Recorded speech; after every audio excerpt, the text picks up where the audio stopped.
Located somewhere between Factorio and a more traditional tower defense game, we have Mob Factory. A game I was enamored with the demo of back at the beginning of the year, and I was lucky enough to get press access to the full game for this review. Though the journey to writing this review was a bit more rough around the edges. So the short and sweet is, yes, I enjoy the game, and yes, I recommend it if you like what you see and hear. But we also need to address a few elephants in the room, which could sour it a bit for certain players. Starting out, I have to say, beating the game, and yes, there is a bit of story as well as a proper ending to this factory builder / tower defense title, takes about 8 to 10 hours if you just power towards it and know what you're doing. So you may be wondering, if you saw my Steam profile, why do I have just over 40 hours in the title? And that would be because Mob Factory is coming in sliding sideways to release, with bug fixes still going out as of the writing of this. So a lot of that time was spent picking out and sending these bugs into the developer so they can get patched up,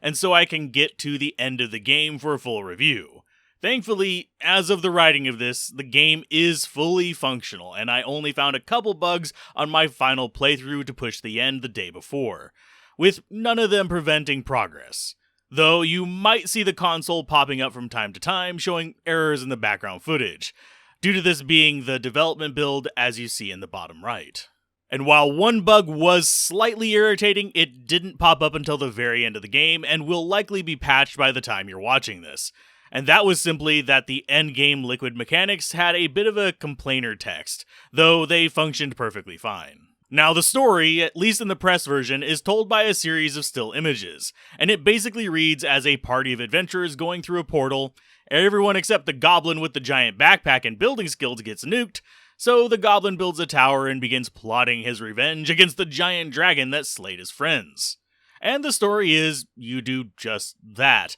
with all kinds of tools and mechanisms, and without spoiling it too much, I think the goblin might just be a level 20 artificer that failed at babysitting some level 1 first-timers. Now you progress on this quest by unlocking islands, killing swarms of enemies, and going full grubby loot goblin on everything you see, using the very corpses of your enemies as the currency and tools to manufacture your massive arsenal of destruction. Now, story and concept aside, we have the mechanics, where Mob Factory, at least at first, strides a nice balance between simplicity and strategy, with the first two types of enemies, worms and spiders, being fairly basic beasts that you just need to maze around on their little square platforms to kill. As you progress, though, enemies, and in turn your organizational skills, are going to take a bit more thought. This is because, in your limited space, you need to not only fit the tools of destruction for the enemies, but also set up manufacturing of the currency needed to unlock additional islands, since this currency is one of the few things you cannot craft using your sidebar,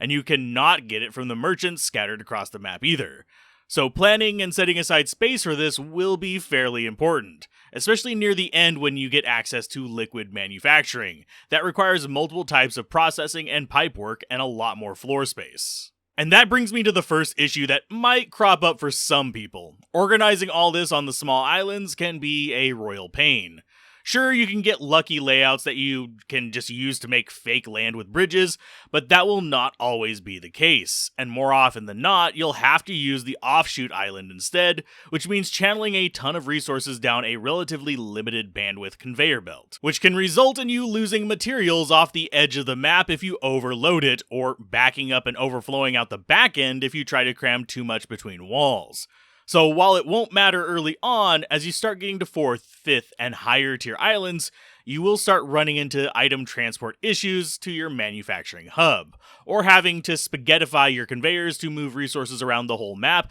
to smaller hubs. This is further complicated by the special enemies that start showing up on the 3rd island and beyond, since the 3rd island packs skeletons, which cannot be hurt by AoE or from the front, meaning you need to arrange your towers behind them on all passes. The 4th island packs slimes, which is one of the 2 creatures that will eat items it walks across, so you'll need to plan alternate routes for later island resources. And this continues on with an enemy that literally drops garbage that will end up eating a slot in your inventory, another one that eats items after that but is a bit more manageable than slimes, one that turns invisible and invincible at regular intervals, and the list goes on for normal enemies, up to and including ones with front and back shields, one that becomes immune to the last tower that hit it, and even ones that buff themselves with speed or weaken your towers with gunk. And along the way, you also have mini-boss islands as well. These are going to be hit or miss for most people, but are necessary to really progress all the stuff you want.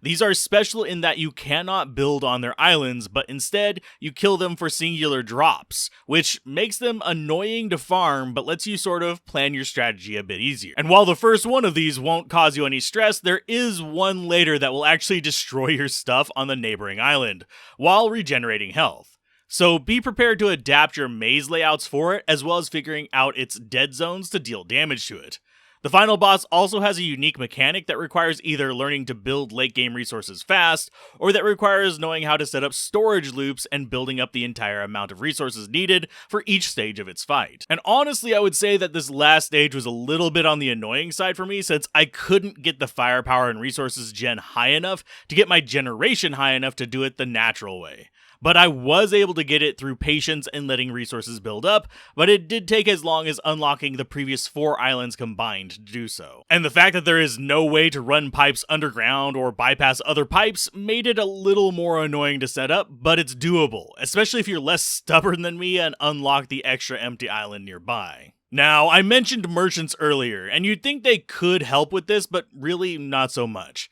The merchant you'll use the most is going to be your tower merchant. He sells you weapons, and the cost scales the more towers you buy from him. Early on, it's not too bad, but by late game, a new crossbow was costing me over 20,000 worm corpses, and you need to have every island you own set up to kill what's on it, since you cannot just lock things in boxes. So managing this inflation is super important if you don't want to let the game just run overnight. This does incentivize using multiple tower types in your plans since they're independent in price, but this is on the flip side also makes it so that in the early to mid game, you hit a weird slowdown that holds the game pacing up a bit. It speeds back up later as you get more spawner types and can harvest a wider variety of resources for more towers, but it does have a speed bump to get over early on. Thankfully, the pace really picks back up after you get mana power for your second half of the towers, and you can use those to replace some of the old ones to give you back your surplus to an extent, and it did feel a little anticlimactic, but these weapons are useless against the final boss,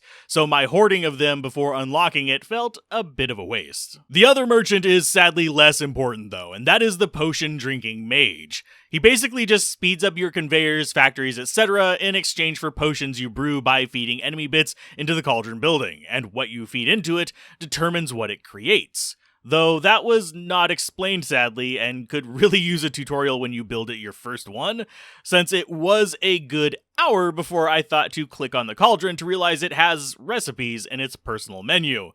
and it is the first item of a few that has one of these. I also had all the potion upgrades done before I even got to the second mini-boss, so it felt like it didn't really stretch to the entire length of the game, which was disappointing since I would have loved it if he could have been used to improve our tower potency. But sadly, there is no mechanics for that.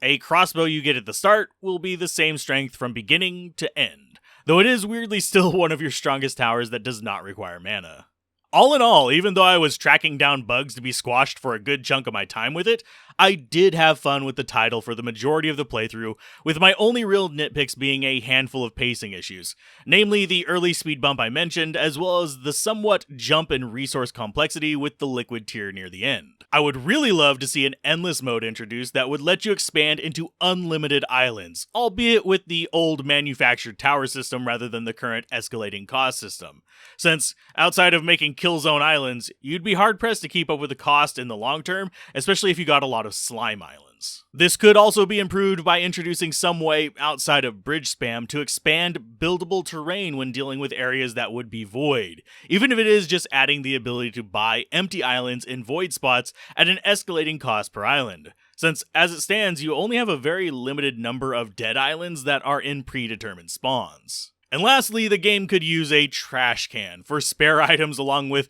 a purchase confirmation for islands, just for quality of life reasons. as these would refine the game a bit more and make it feel just a bit more polished. Now, if you want to see more long-form gameplay, as of the release of this, there will be a Let's Play of the first few hours with all my derp level flubs and player error related swearing over on the side channel. And if you want to see this ad-free, check out the Patreon linked down below.